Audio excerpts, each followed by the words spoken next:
नाजरीन, जब से मोदी हुकूमत इक़्तिदार में आई है, मुसलमानों की हालत ज़ार दिन ब दिन मखदूश होती जा रही है, क्योंकि बीजेपी का मुतमईन नजर है कि जो शख्स भी हिंदुस्तान में रहना चाहता है, इसे हिंदू बनकर ही रहना होगा। यही वजह है कि मुसलमानों के अलावा दूसरी अक़लियतें, ईसाई, सिख और निचली जात के हिंदुओं का भी हिंदुस्तान में कोई परसाने हाल नहीं है। सरकारी मुलाजमतों में इन्हें इनका जायज हिस्सा नहीं दिया जाता है। अगर मुसलमान के यहाँ जरा सा भी शायबा हो कि इसने कहीं गाय का गोश्त घर में रखा हुआ है या उसे खाया है, तो उनके घरों को आग लगा दी जाती है। वहाँ के मुसलमान लिबरल अदाकाराओं, शौरा, दानिश्वरों को भी हिंदुओं के मुकाबले अहमियत नहीं दी जाती। हत्ता कि सलमान खान और शाहरुख खान जैसे लिबरल मुसलमान भी बाज मुकामात पर घर नहीं खरीद सकते हैं, क्योंकि वहाँ हिंदुओं का तबका अशराफिया रहता है जो मुसलमानों को नापाक और पलीद समझते हैं। उनके लिए मुसलमानों के साथ समाजी मेल जोल, खाना पकाना उनके अकायद के लिए सख्त नापसंदीदा तस्वुर किया जाता है। तहरीके पाकिस्तान अरूज पर थी। कायदे आजम किसी तालीमी इदारे में हाई स्कूल के मुसलमान और हिंदू तलबा के इज्तिमा से खिताब कर रहे थे।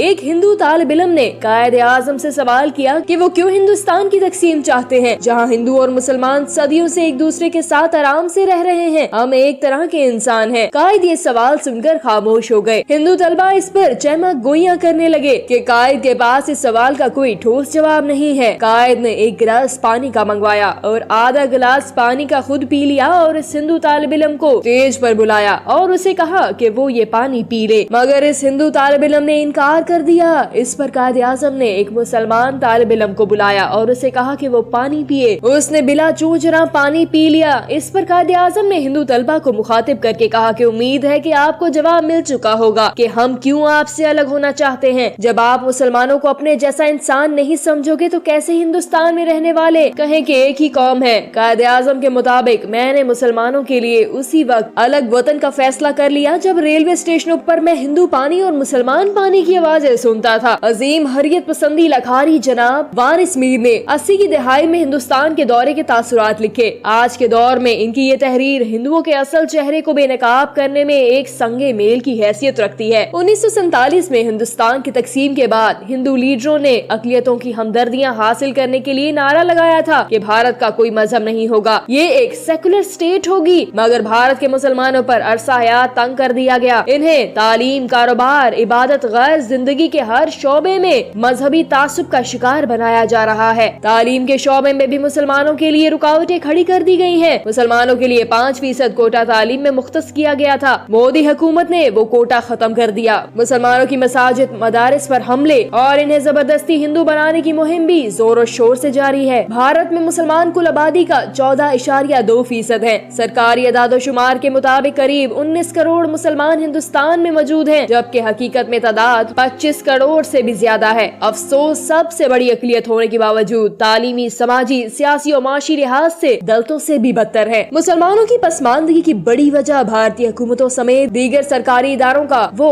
मुतासबाना रवैया है जो गुज़िश्ता कई दहाइयों से भारतीय मुसलमानों के साथ रवा रखा गया है। मुस्लिम दुश्मनी और तासुब की बुनियाद पर जेलों में हिंद कैदियों की सबसे ज्यादा तादाद मुसलमानों की है। 14% आबादी के तनासुब से 22% मुसलमान गैर कानूनी तौर पर सलाखों के पीछे हैं। मकबूजा कश्मीर में भारतीय जुल्मों सितम अरूज पर है। हर रोज कितने ही कश्मीरी नौजवानों को छलनी करके और बमों से टुकड़े टुकड़े करके इस जहान फानी से रुखसत किया जा रहा है। मकबूजा जम्मू कश्मीर में 10 लाख भारतीय फौज गुज़िश्ता 30 साल से आगो खून के खेल में मसरूफ है। मोदी हुकूमत ने एक मंजम मंसूबे के तहत हिंदुस्तानी मुसलमानों को तनहा करके रख दिया है। लोकसभा में इनकी कोई आवाज नहीं रही। रियासती इंतखाबात में मुसलमानों को बुरी तरह शहमात दी गई है कि इनका कोई नाम लेवा नहीं रहा। उत्तर प्रदेश रियासती इंतखाबात में 403 अराकीन की असेंबली में सिर्फ 25 मुसलमान उम्मीदवार जीत पाए हैं, जबकि उत्तर प्रदेश में मुसलमानों की तादाद 3 करोड़ 84 लाख है। गाय ज़िबा करने और गोश्त के इस्तेमाल पर पहले ही पाबंदी आयद की जा चुकी है। गाय ज़िबा करने के खिलाफ मुहिम के बल पर मुसलमानों को हरासा और कत्ल करने का ऐसा सिलसिला शुरू किया गया है कि खत्म होने का नाम ही नहीं लेता। अब तक मुतअद्दिद मुसलमान हिंदू बलवाओं के तशद्दुद से जान की बाजी हार चुके हैं। हिंदू बलवाई गाय का गोश्त फरोख्त करने के शुबे में मुस्लिम कसाबों को तशद्दुद का निशाना बनाते रहते हैं या इनकी दुकानों को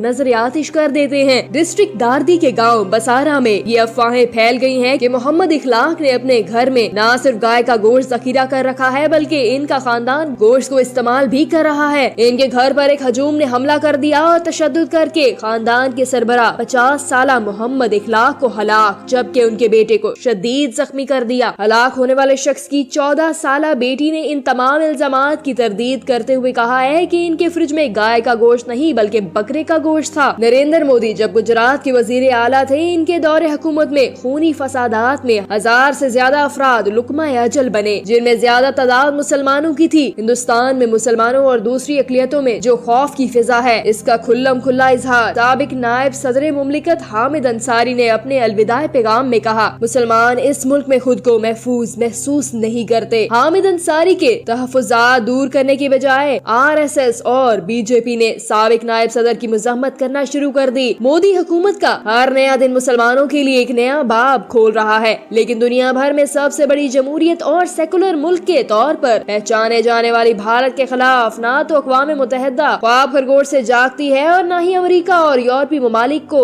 यहाँ पर अक़लियत के खिलाफ होता हुआ जुल्म नजर आता है। हिंदू इंतहा पसंद जमात शिवसेना ने भारत में रहने वाले मुसलमानों को मुतम्बा किया है कि अगर वो हमसे अच्छा सलूक चाहते हैं तो हिंदू धर्म कबूल करना होगा। शिवसेना का मुतालबा है कि वंदे मातरम का नारा लगाएं, हिंदू बने, बसूरते दीगर मुसलमान चले जाएं। मोदी सरकार की जानिब से मुसलमानों के खिलाफ जुल्म सितम का सिलसिला ना तो रुक सका है और ना ही मुस्तकबिल में इसकी कोई सूरत नजर आ रही है। अंधे कानून बनाए जा रहे हैं जिसके बायस मुसलमानों को जान के लाले पड़ रहे हैं। योगी आदित्यनाथ हिंदू देवता का इतना बड़ा पुजारी है कि मोदी बहुत जल्द इसके सामने एक इतदाल पसंद सियासतदान नजर आएगा। नफरत और तंग नजर सियासत का हमेशा यही अंजाम होता है कि इसमें नए आने वाले बहुत तेजी के साथ अपने पेशरों के मुकाबले ज्यादा इंतहा पसंद साबित होते हैं। गुज़िश्ता रोज में कश्मीरी मुसलमानों पर इंदिरा गांधी का साथी बनकर हुकूमत करने वाले चीफ मिनिस्टर गुलाम मोहम्मद का एतराफ गुनाह पड़ रही थी कि कांग्रेस बज़ाहिर सेकुलरिज्म की दावेदार है, लेकिन उसकी क़ियादत ने गुलाम मोहम्मद शाह की मुसलमानी को कभी सेकुलर निगाहों से नहीं देखा। कांग्रेस हुकूमत ने मिस्टर शाह के हुक्म से जम्मू सेक्रेटरीट के सहन में एक छोटी सी मस्जिद की तामीर का सख्त बुरा मनाया। इन्होंने इस बात का भी बुरा मनाया कि चीफ मिनिस्टर की हैसियत से गुलाम मोहम्मद शाह ने इंदिरा गांधी के हड्डियों के खाक अपने सर पर उठाकर एयरपोर्ट तक पहुंचाने से इनकार कर दिया था। गुलाम मोहम्मद शाह का ये भी कहना था कि मैंने जम्मू में एक देवी की ज़ियारत गाह पर अपने माथे को तिलक से सजाने के बजाय हिंदुओं के सामने ज़ियारत गाह से बाहर आकर नमाज अदा की थी, मगर मुझे मुसलमान बुनियाद परस्त करार नहीं दिया गया। वारिस मीर साहब के मुताबिक भारतीय सेकुलरिज्म के तजादात और कमजोरियाँ भारतीय मुआशरे में जिंदगी गुजारने और सियासत करने से ही वाजिया हो सकती है। किताबें, अखबारात और रसायल और तकरीरें भारतीय सेकुलरिज्म और हिंदुइज्म का सही नक्शा पेश नहीं करती। इस मौके पर यह बात उठाना जरूरी है कि कुछ दानिश्वर हल्के तसलसल से इस राय का इजहार करते हैं कि तकसीम हिंद की बुनियाद दो कौमी नजरिया खत्म हो गया है। कायदे आजम ने हिंदू सियासी जमातों के सियासत को देखते हुए भांप लिया था कि ये हिंदू अक्सरियत की बुनियाद पर मुसलमानों पर अरसा हयात तंग कर देंगे। पाकिस्तान में बसने वाले मुसलमानों को अल्लाह रब्बुल इज्जत का शुक्र अदा करना चाहिए कि इसने हमें एक आजाद मुल्क देकर इतनी बड़ी नेमत से नवाजा, जहां हम अपनी मर्जी से कारोबार जिंदगी और मजहबी आजादी जारी रखे हुए हैं। जिसे पाकिस्तान की कदर जाननी है वो हिंदुस्तान में बसने वाले मुसलमानों की हालत जार पर नजर दौड़ाए। अल्लाह हमें पाकिस्तान की कदर